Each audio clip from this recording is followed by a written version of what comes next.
छात्राओं, आप सब घर पर खुश होंगे, कुशल होंगे और अपने कार्य को लगनता से कर रहे होंगे।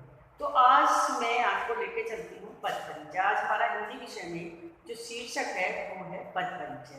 पहले मैंने आपको बताया था कि पद परिचय में सबसे पहले ये जानना जरूरी है कि पद क्या होता है, क्योंकि जब तक हमें ये पता नहीं होगा पद क्या होता है तो पद परिचय कैसे देंगे। इससे पहले वीडियो मैंने डाली थी, उसको क्लियर करने की कोशिश की थी।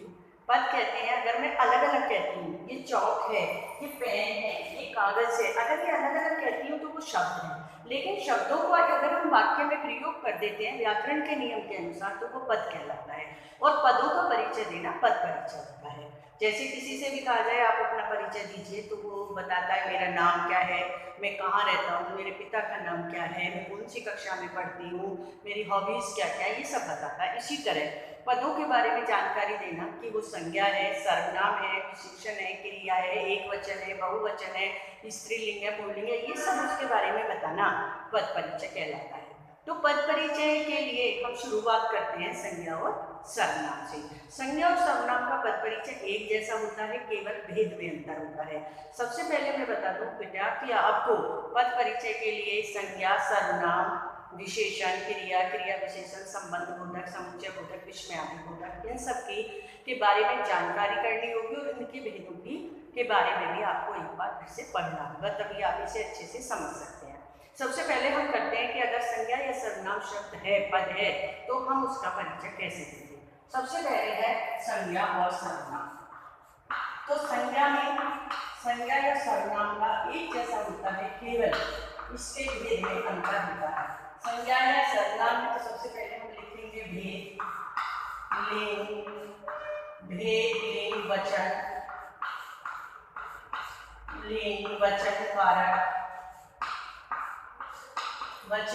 कारक, और क्रिया के साथ संबंध।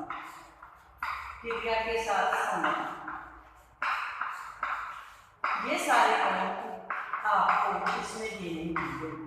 तो सबसे पहले क्या देखेंगे हम, क्रिया के साथ संबंध।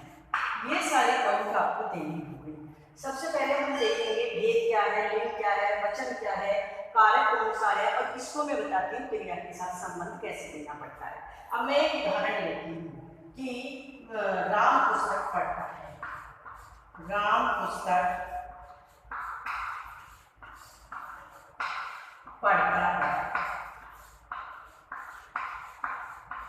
पढ़ता है तो इसमें देना होता है। उसका पद परिचय के लिए हम सबसे पहले उसके नीचे अंडरलाइन होती है।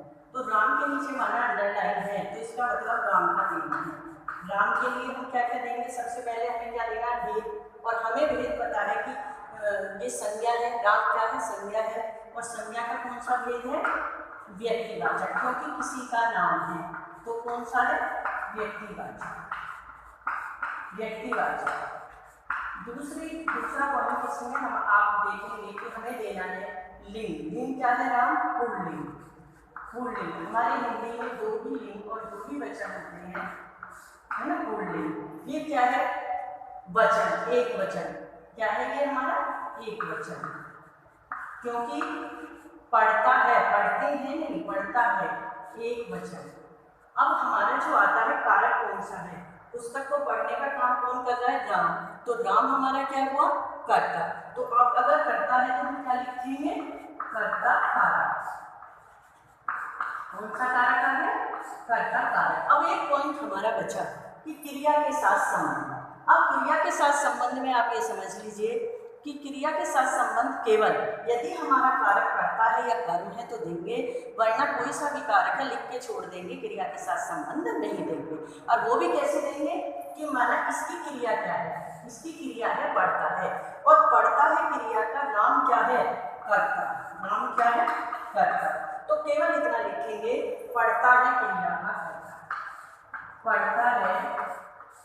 पढ़ता है क्रिया का कर्ता,